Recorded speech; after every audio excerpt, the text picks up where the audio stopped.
Bonjour à toutes et à tous, merci de votre présence pour cette 67e édition des GIB. Et donc nous avons choisi cette année de parcourir un secteur qui n'est pas forcément encore très familier de notre profession, c'est l'intelligence artificielle. Mais nous avons choisi effectivement d'avoir des sujets extrêmement pointus sur les évolutions qui nous attendent. Pas dans 15 ans, mais demain, et donc avec des bouleversements quand même très importants dans notre métier. Et donc on a eu la chance d'avoir des orateurs expérimentés qui connaissent bien notre secteur d'activité et qui sont capables en tout cas de nous projeter dans les quelques années qui vont arriver avec ces nouveaux outils. Et donc on a choisi aussi d'avoir une séance inaugurale et une séance de clôture avec deux grands responsables sur l'IA qui nous permettront effectivement d'ouvrir à la fois ce congrès et de le fermer, et avec, vous l'avez tous peut-être vu, une séance culinaire vendredi avec un grand chef cuisinier qui s'appelle Thierry Marx, qui veut nous parler de la biologie moléculaire et qui fera son intervention en miroir avec un chercheur de Saclay qui, lui, va nous parler de biologie moléculaire, évidemment, scientifique. Et donc, on aura, en fait, un échange et qui sera, à mon avis, très intéressant. Et Thierry Marx, on le remercie, évidemment, je remercierai très fortement demain, qui a accepté. Tout sera grâce à une jeune biologiste de chez nous qui a eu cette idée géniale de l'inviter, Claire Vigneault, que je remercie déjà d'avance. Voilà, donc j'invite David Gruson, je laisse Bruno Gauthier le présenter. Bonjour à tous, donc on a le plaisir d'accueillir David, qui est le directeur programme santé à domicile de la Poste Santé et Autonomie, et également fondateur d'Etikia, et un grand ami de la biologie. Il nous suit depuis très très longtemps. Donc on va démarrer cette session par un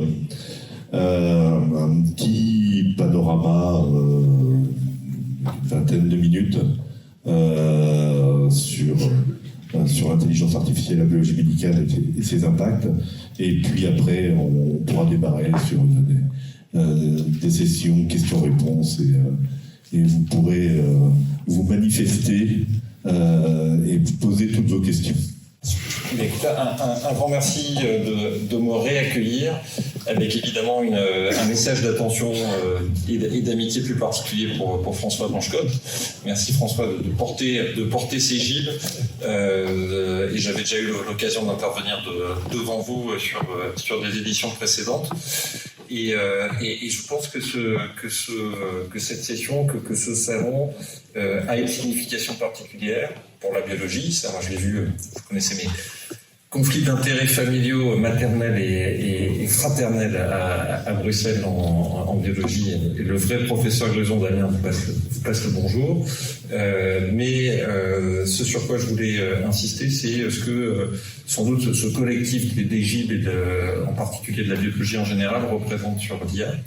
Alors IA dont je vais vous parler plutôt sur la langue des cas d'usage, des enjeux de régulation éthique, de ce que ça change sur la partie des métiers. Puis vous allez avoir ensuite des spécialistes qui vont s'exprimer, vu des usages biologiques, ce sera Claire Vigneault, et puis vous aurez une intervention de Marine de Terrac notamment, qui est responsable du département de bioinformatique du CHU de Rennes, qui elle est une vraie algorithmicienne.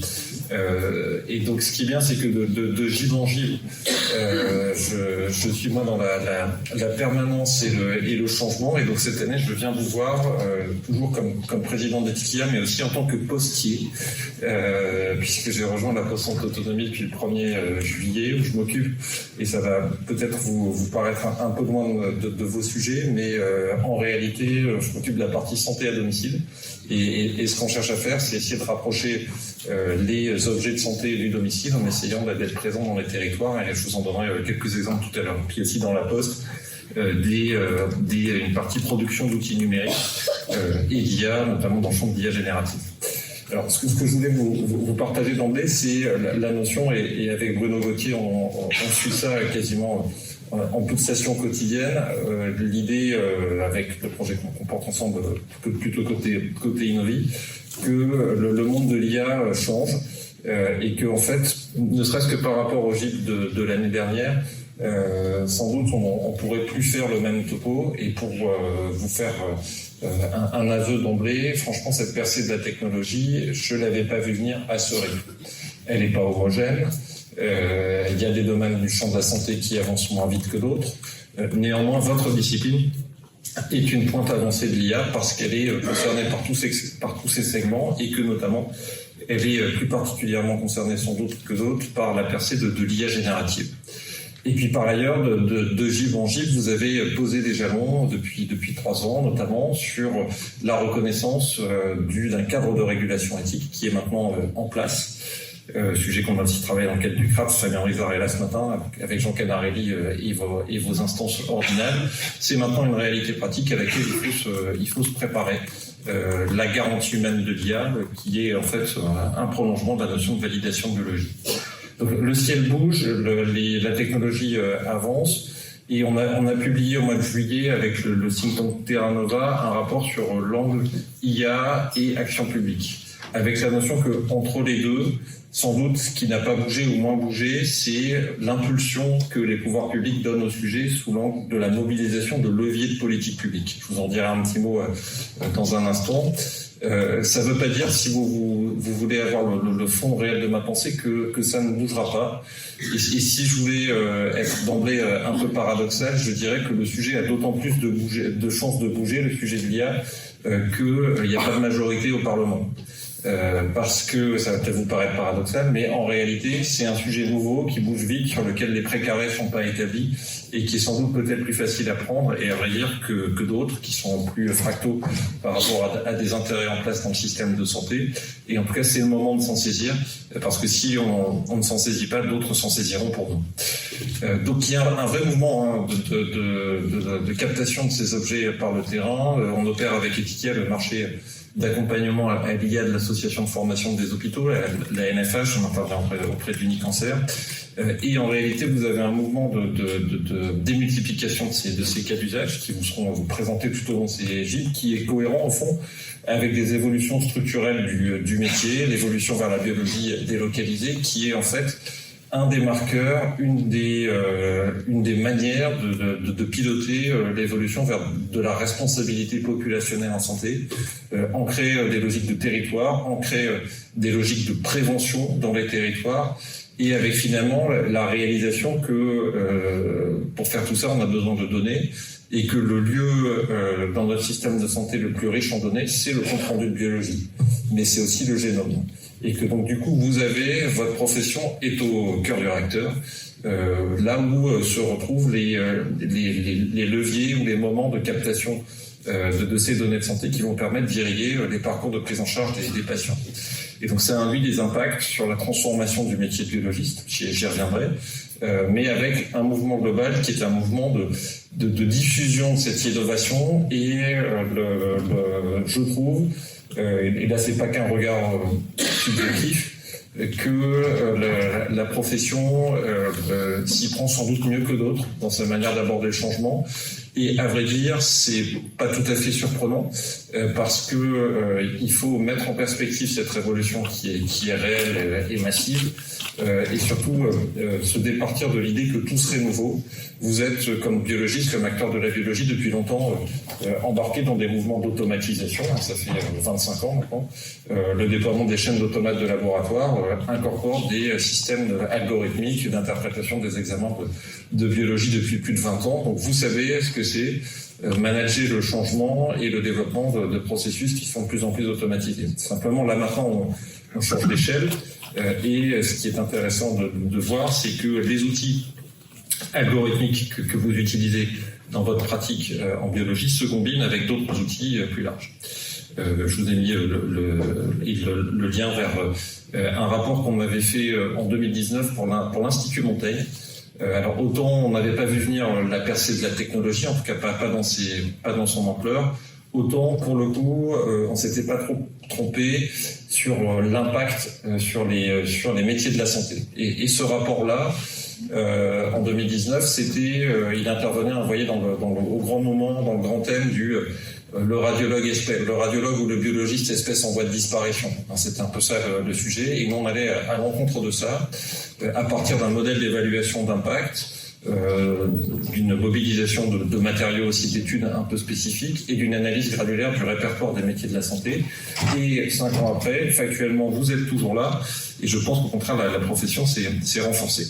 Alors sur les cas d'usage, juste 2 exemples qui à mon avis sont intéressants sur la manière dont ça peut se passer. Un qu'on a suivi aussi sous l'égide de la Société française d'informatique de laboratoire, la SFIL, avec Bruno. C'est une solution qui va aider au pilotage de parcours, notamment au pilotage de la prescription à partir de l'interprétation de données de compte rendu de biologie.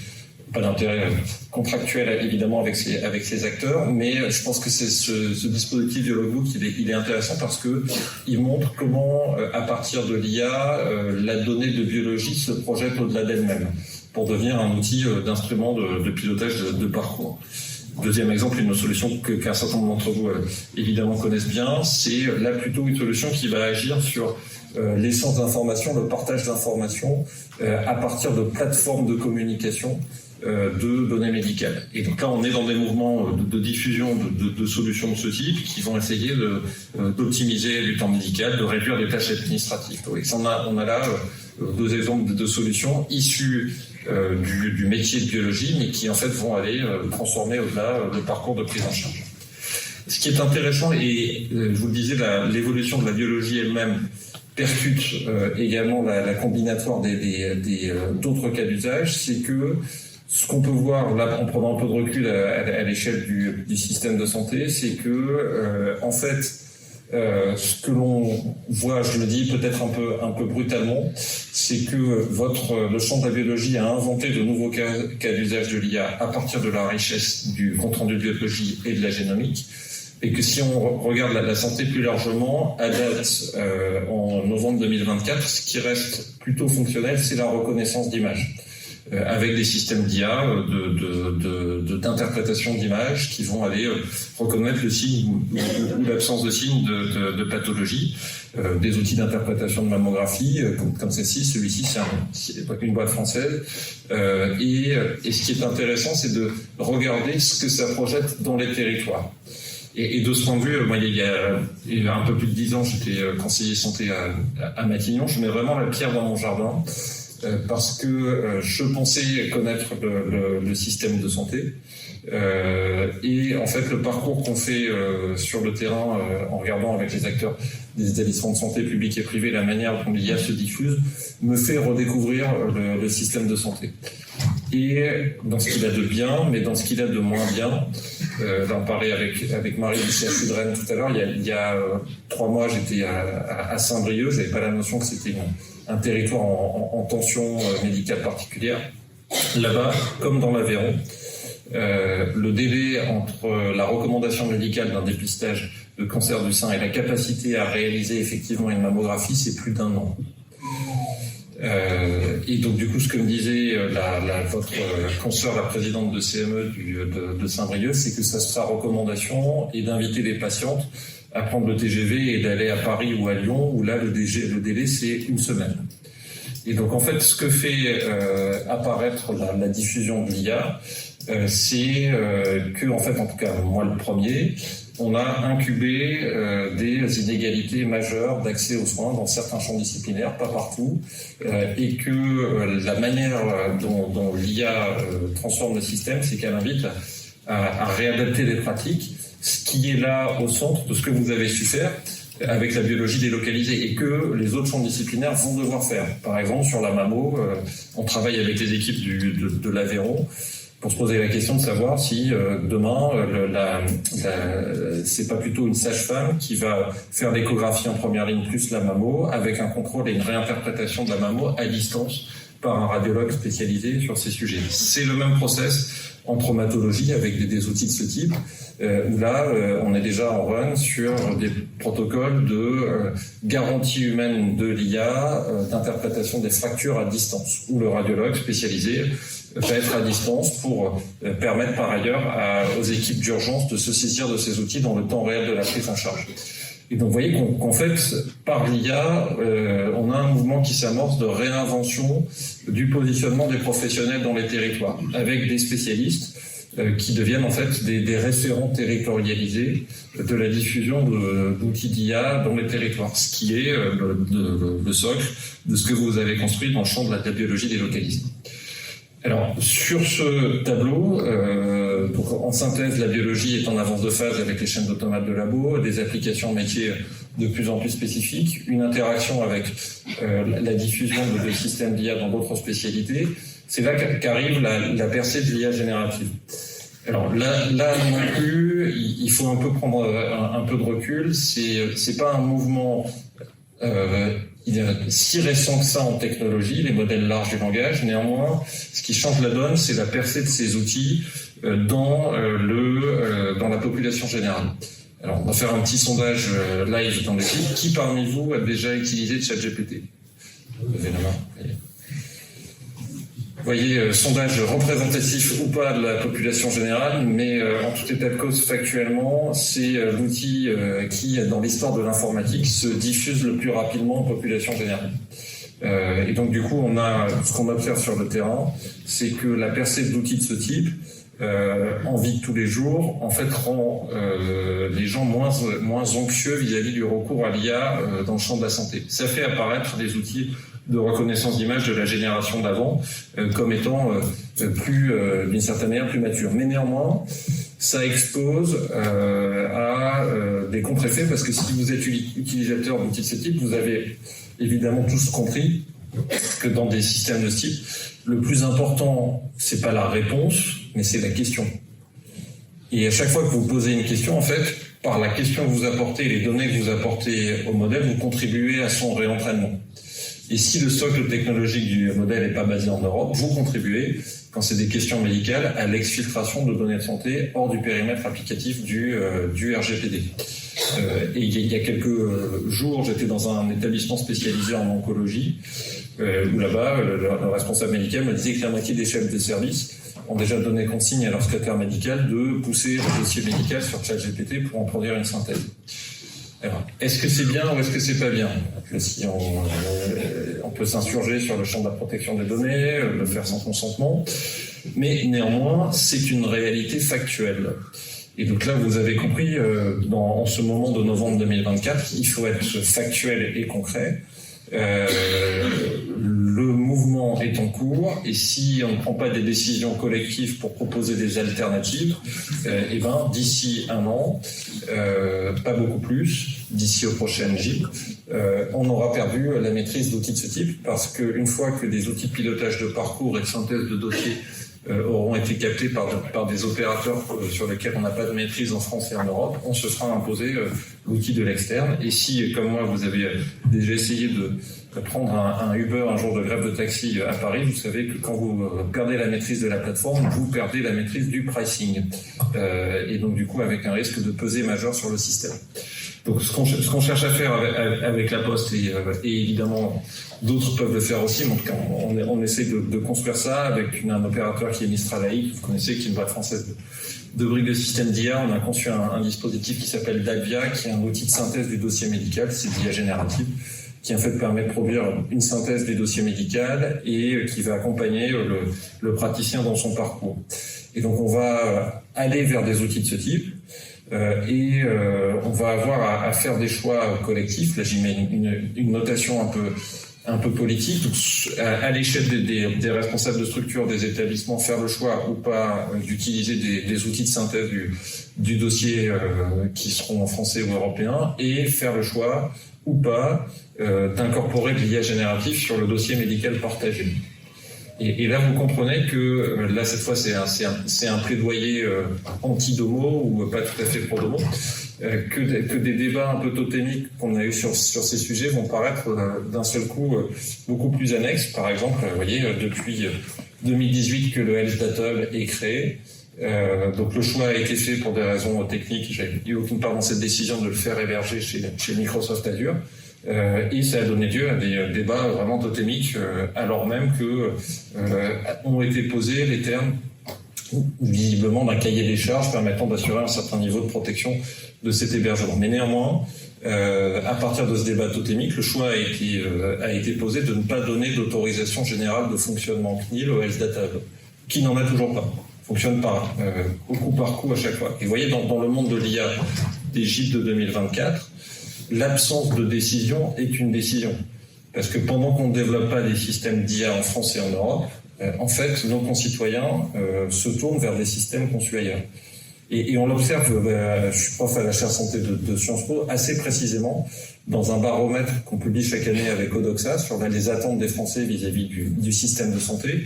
On leur pose des questions récurrentes, et notamment celle-ci, entre la protection, dans l'usage aux outils numériques en santé, dans la protection de vos données de santé, dans l'usage d'un système numérique, qu'est-ce que vous privilégiez entre la protection des données de santé et l'accès aux devices numériques? Il y a 5 ans, 2/3 des Français privilégiaient la protection de leurs données. Aujourd'hui, quand on pose la même question, 2/3 des Français privilégient l'accès au système. C'est un des effets de la pénétration de l'IA dans notre vie de tous les jours.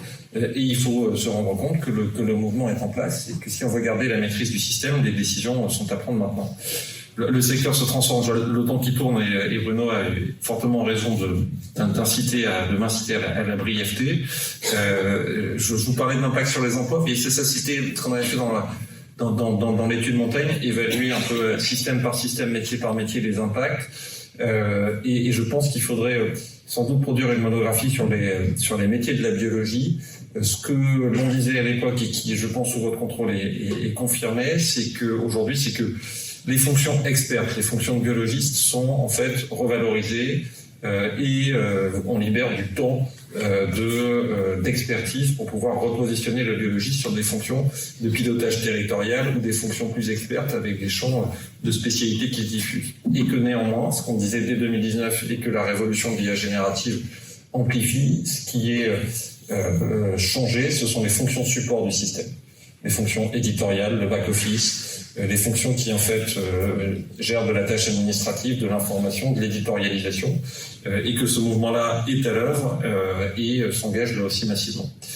Donc, dernière notation dans ce propos initial, la garantie humaine de l'IA en santé. Donc là, vous voyez, ça a été un long chemin pour cette reconnaissance qui a eu un premier ancrage dans la loi de bioéthique française dès 2021, un sujet qu'on avait travaillé avec François, avec Bruno, dès ce moment-là, et qui a atterri dans le règlement européen sur l'IA qui a été publié le 12 juillet dernier et qui entre en vigueur, accrochez-vous, au mois d'août prochain pour l'ensemble des systèmes d'IA générative.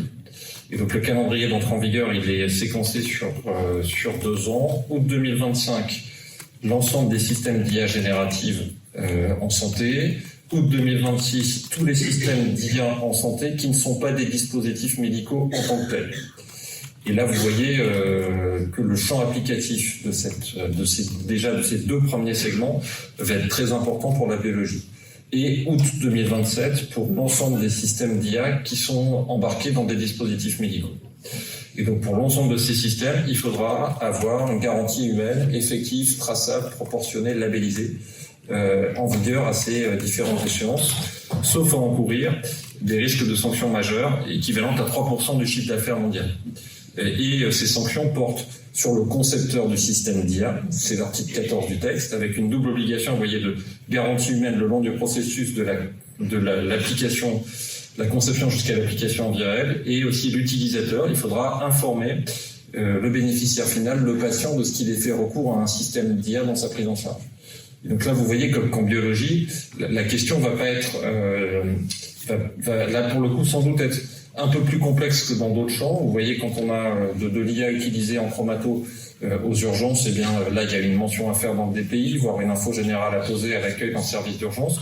Quand est utilisé un système d'IA de biologie qui vient derrière comme dans le biologbook, orienter la prescription du clinicien. Qui doit porter le devoir d'information?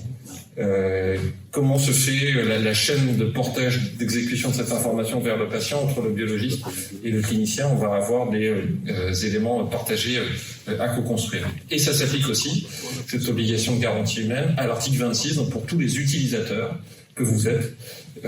Tous les utilisateurs de systèmes d'IA devront avoir une garantie humaine de leur système. Alors, vous voyez, de deux choses l'une. Soit vous êtes dans une utilisateur, vous louez le service d'un système d'IA conçu par un autre. Et donc là, à ce moment-là, vous pourrez vous contenter de demander au concepteur du système la preuve de la garantie humaine ou de la labellisation qu'il mettra en œuvre indépendamment de vous. Mais vous avez aussi, à l'échelle des grands groupes, de la conception de systèmes d'IA en interne. Et donc là, auront à être mis en place des objets, discussions qu'on a déjà eues avec Innovi, avec Bureau, des dispositifs de garantie humaine à construire dans les processus que vous mettez en place. C'est un dispositif de gestion de risque qui est moins arithmétique, moins monolithique que le RGPD, parce que ce qui est important, c'est de concevoir une garantie humaine effective, traçable et proportionnée. Et en réalité, vous avez compris que tout ça, c'est l'extrapolation de ce que vous faites avec la validation du biologiste, en réalité. Garder un expert dans le dispositif, définir des process qualité permettant de le faire. Vous faites ça depuis des années. Et on a essayé dans le schéma de garder des marges de soutien à l'innovation. Donc ça, c'est un logigramme de la Commission européenne. La garantie humaine va être requise dans le marquage CE. Et en sens inverse, si on prend le sujet à l'envers, si vous investissez dès le départ dans le contrôle humain des systèmes d'IA, vous augmentez vos chances d'obtention du marquage. Et vous facilitez sa maintenance parce que les systèmes d'IA, pour les systèmes d'IA auto-apprenants, en cas de changement substantiel du système, le marquage doit être actualisé. Et ça augmente vos chances d'admission au remboursement, puisque la Haute Autorité de Santé a intégré la garantie humaine de l'IA dans les conditions d'admission au remboursement de ces systèmes. Alors, vous voyez, le paysage change, je vous le disais, il change à vitesse grand V. Jusqu'à il y a 72 heures, je vous aurais dit, regardez, il y a un alignement des cadres de régulation Europe-États-Unis, parce que l'executive order de Joe Biden porte le même cadre de régulation que le règlement européen sur l'IA. On va voir ce qui va se passer dans les prochains jours. Il y a l'executive order, il y a aussi la FD, donc un décret présidentiel. Ce qu'un décret présidentiel a fait, un autre décret présidentiel peut le défaire, même s'il n'y a pas eu de position du président Trump sur le sujet. En revanche, il y avait depuis 2021 une opinion de régulation de la FDA qui reprenait l'obligation de garantie humaine comme condition de maintien du FDA approval. Mais vous comprenez bien que là, il y a aussi un enjeu de mise en place. Il y a un enjeu aussi de prise de possession du chantier de la normalisation. Donc là a été validée cette norme AFNOR Spec 2213 qui est accessible en ligne gratuitement, vous pouvez la télécharger, qui en fait définit le process de conformité AI Act, qui définit ce que c'est la garantie humaine et qui a eu, on est très fiers, il y a 10 jours le prix 2024 de la normalisation numérique. Et ça va être la première brique portée en normalisation internationale sur l'IA. Donc du coup, faut avancer. Et donc dans le rapport de Terra Nova, on portait des idées d'impulsion. Alors, essayer d'établir un modèle de financement de l'IA dans la loi financement de la sécurité sociale pour 2025, ça c'est déjà raté. Mais néanmoins, il y a des choses qu'on peut faire par la voie réglementaire. On pourra en parler si vous voulez dans la discussion sur le modèle économique de l'IA. Et une impulsion à donner au niveau national avec des angles à construire, une impulsion surtout à donner et des actions de formation à mettre en place dans la construction également de parcours avec l'IA, ce qui est un des objets du challenge prévention à l'IA qu'a déclenché l'Agence de l'innovation en santé, et ça c'est évidemment un levier majeur. Donc vous avez compris, je ne serai pas plus long, le fond du message, c'est que ce que vous avez construit collectivement au sein de la profession en général et dans les GIB en particulier a pris à cimenter et que maintenant ce cadre que vous avez co-construit, il va s'appliquer à tous.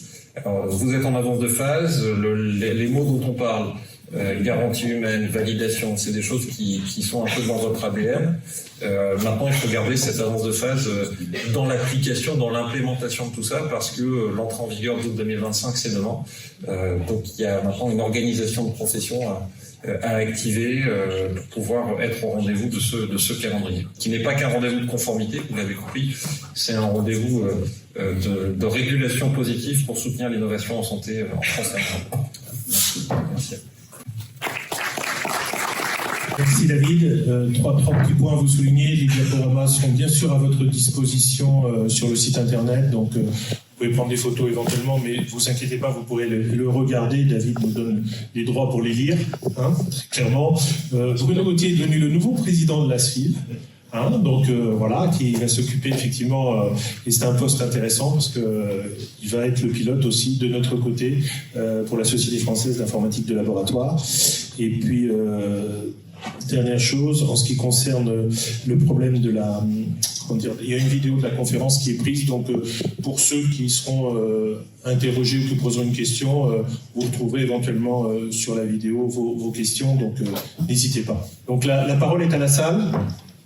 Est-ce qu'il y a des questions pour notre orateur, s'il vous plaît?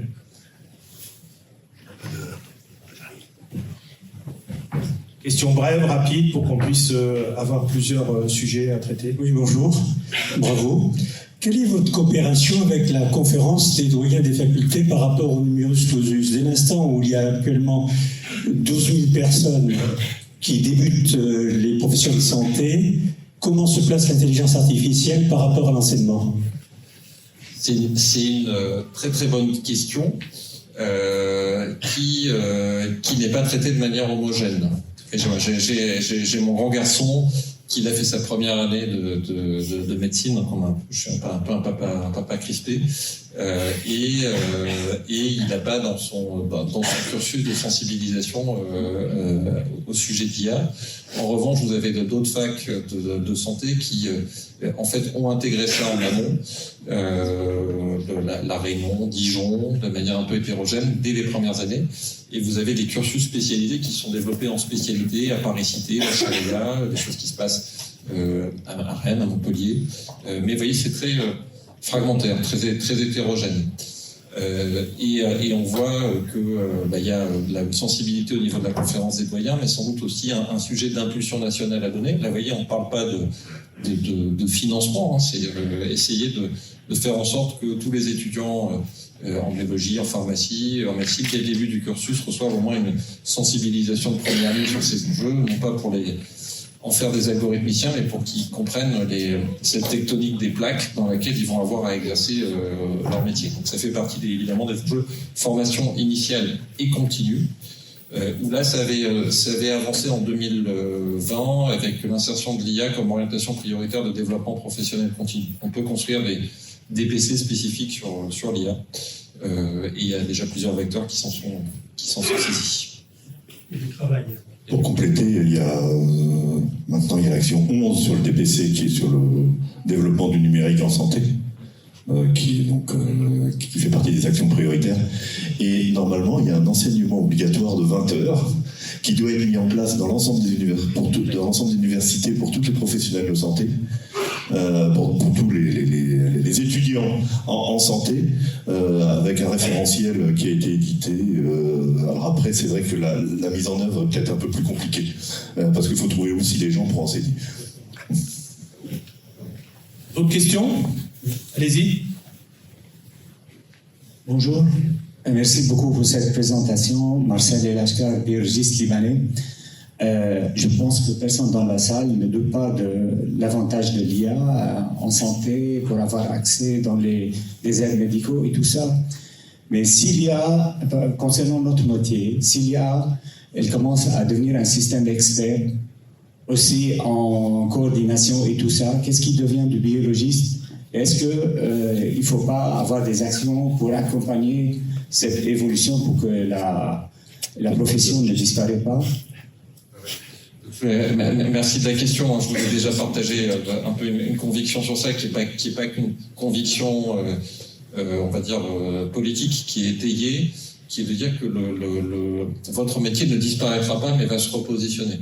Et ce qui détaille, c'est ce qu'on voit spécifiquement sur l'IA, et ce que vous avez fait en transformation professionnelle depuis 20 ans devant la robotisation. Alors là, c'est une autre échelle. Et en écho à la question précédente, la question qui va se poser, c'est quelle vision vous donnez du métier, quels sont les besoins pour les prochaines années. Donc ça va être plutôt ça le sujet. Et on voit que dans un moment un peu de blocage sur un certain nombre de sujets d'initiatives de grandes réformes, il y a une vraie opportunité pour la profession de prendre la main sur ça pour tracer la vision de ce que va être le métier demain. Mais repositionnement sur des fonctions experts, biologie délocalisée. Si je voulais, alors là j'y mets peut-être une vision un peu personnelle et projective. Si je devais peut-être vous proposer une ligne ou une idée, c'est de dire que le biologiste dans un système de biologie territorialisé, c'est aussi un peu le pilote de la donnée de centre de santé territorialisée. Parce que la donnée que vous produisez, que vos machines produisent, c'est la donnée la plus riche et la plus complète qui soit si on y ajoute par ailleurs le génome. Et que donc en fait vous êtes au centre de ce qui fait le carburant principal du développement des parcours de santé, c'est la donnée, vous êtes au cœur du réacteur. Et donc cette fonction-là de manager de la donnée territorialisée, c'est à mon avis une composante tout à fait importante du métier, de votre métier tel qu'il se profile.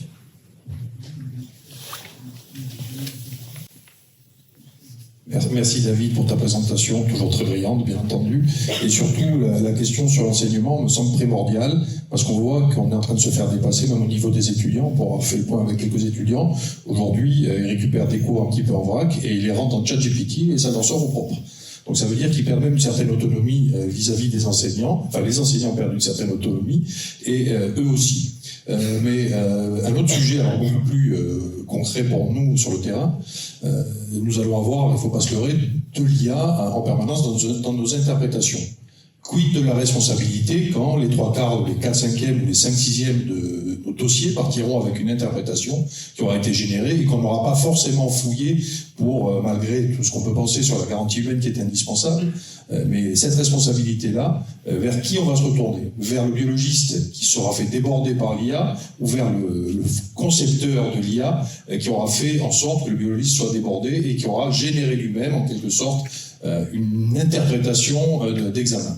Ton avis sur ce sujet? Alors c'est une question majeure, complexe, mais dont sans doute on peut poser les paramètres en fait assez simplement.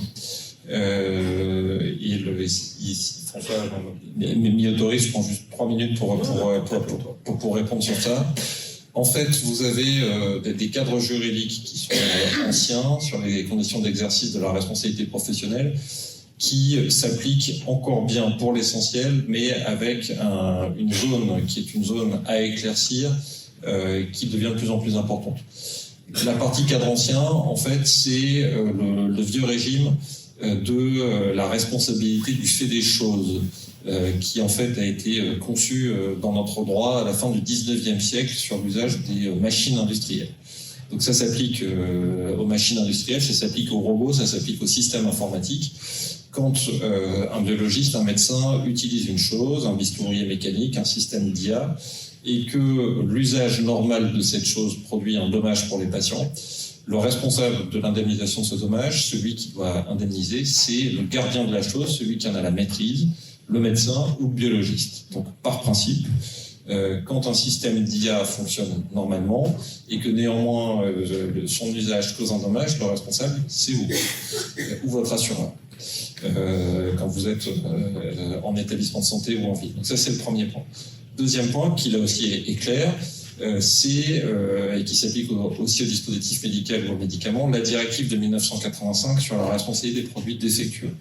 Quand le système dysfonctionne, la responsabilité se transfère sur le concepteur du système d'IA.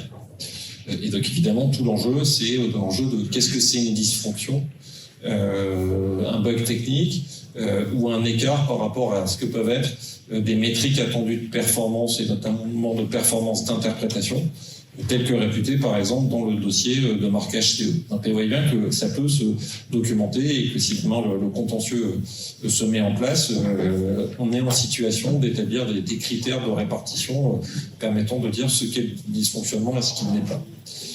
Vous avez, et là c'est la zone à éclaircir, une situation dans laquelle le concepteur du système peut échapper à sa responsabilité même en cas de dysfonctionnement de la machine. C'est ce qu'on appelle en droit le risque de développement. C'est un risque qui ne pouvait pas s'anticiper en fonction des connaissances scientifiques disponibles au moment de la mise sur le marché du produit. Et vous voyez que, et là on avait vu cette zone d'ombre dès l'avis 129 du comité d'éthique en 2018, mais je ne voyais pas le sujet émerger de manière systémique avant 10 ou 15 ans. Et c'est là où la percée de l'IA auto-apprenante et de l'IA générative change la donne. Parce que vous voyez, plus les systèmes deviennent auto-apprenants, plus l'IA générative se diffuse, et plus les concepteurs peuvent être tentés de dire « Oui, certes, c'est mon tout petit, mais il a tellement grandi que je ne me reconnais plus, et donc du coup j'échappe à ma responsabilité et je m'exonère quasi systématiquement de sujet. » Et vous voyez que là, cette zone-là, si on ne la traite pas assez rapidement, ça va provoquer des risques sociétaux de non-indemnisation des patients, mais aussi des risques d'insécurisation du métier de biologiste. Parce qu'à la fin, si des dommages se créent sous votre égide, sous l'effet d'un système d'IA hyper auto-apprenant, et qu'à la fin, le dommage pour le patient qui serait causé n'est pas indemnisé, le patient va se retourner vers la profession, et on a un problème. Donc c'est le sens. Donc le règlement européen sur l'IA est adopté, il entre en vigueur, il n'y a pas besoin de mesures nationales de transposition. En parallèle à ce chantier-là, en est ouvert un autre, qui est le chantier de la directive liability, la responsabilité du fait des produits défectueux, qui est en fait une actualisation de la directive sur la responsabilité du fait des produits défectueux, qui va incorporer également la garantie humaine au stade des conditions d'indemnisation des dommages. Donc, dans les systèmes auto-apprenants ou hyper auto-apprenants, en fait, la garantie humaine va être établie comme une clé de simplification de l'indemnisation. Donc, de deux choses l'une, soit le fabricant aura établi un système de contrôle humain effectif, traçable et proportionné, et donc là, la charge de la preuve va porter sur le plaignant, qui va devoir démontrer que non, le système n'est pas assez cadencé, pas assez proportionné. En revanche, s'il n'y a pas de garantie humaine en place, labellisée, ou s'il n'y a pas, ou si celle-ci n'est pas proportionnée, eh bien la directive fera peser sur le fabricant une présomption de responsabilité. C'est-à-dire que le patient devra simplement apporter la preuve de son dommage et il sera mécaniquement indemnisé par le fabricant. Donc, vous voyez, on est dans un dispositif qui ne traitera pas tous les sujets, mais qui quand même est bon pour faire établir de la sécurité juridique dans le dispositif. Et là, vous voyez, dans un monde politique européen et international un peu incertain, les sujets ne bougent pas comme parfois on pourrait s'y attendre. Et là, c'était un sujet qui était l'actualisation de la directive qui avait été un peu mis en stand-by avant les élections européennes et qui là est très fortement relancé par la présidence de Viktor Orban. Donc, mais ne me demandez pas pourquoi. Me demandez pas pourquoi. Il y a peut-être des sujets hongrois, mais en tout cas sur le fond, le cadre juridique il est intéressant, mais il faudra l'investir professionnellement. Question ?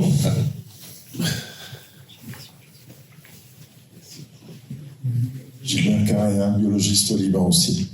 Ma question porte sur la validation de ces systèmes. Bon, on a appris lorsqu'on veut remplacer un automate au laboratoire ou bien d'installer un nouveau, on a appris déjà pendant notre formation comment valider les machines, la précision, l'exactitude, etc.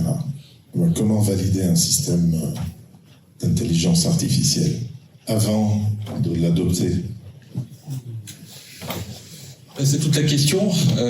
Donc du coup, si on prend le cas qui est le cas le plus défini, dispositif médical, donc là vous avez un cadre et un cadre unique qui est le cas du marquage CE, avec des études précliniques et cliniques à mettre en place associées au dépôt de marquage, de l'étalonnage de systèmes informatiques. Ça suit le régime du DM.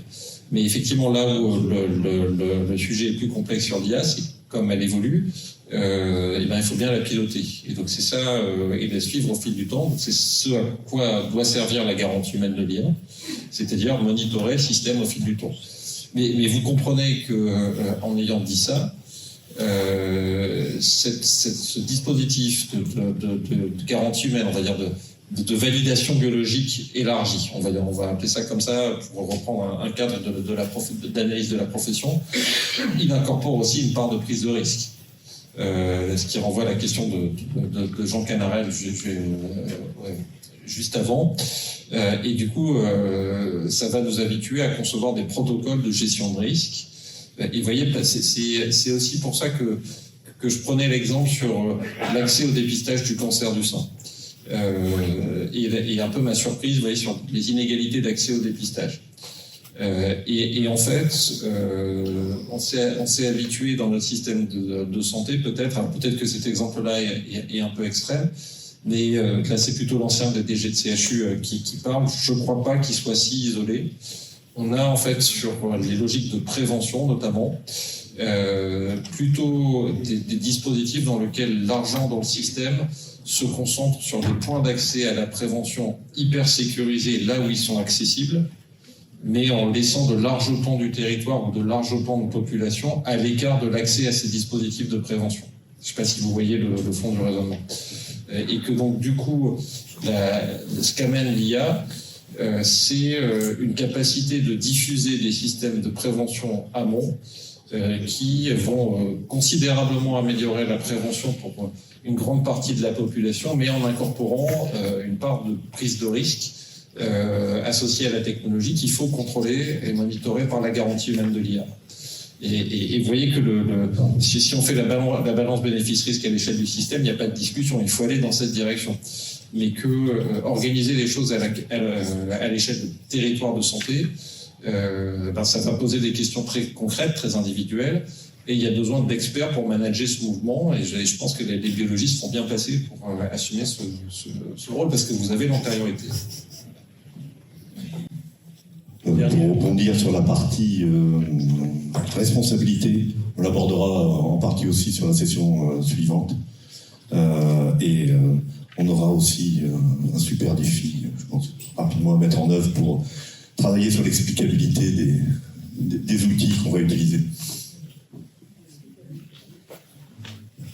Oui, bonjour, Mathieu Florent, délégation numérique en santé. Merci beaucoup, particulièrement intéressant. Je me permets juste une remarque avant ma question sur la formation. Effectivement, comme l'a dit Hugo, Bruno, on a mis déjà un peu plus de 20 heures obligatoires. Il y a quand même 50 millions d'euros pour toutes les universités pour qu'elles se forment.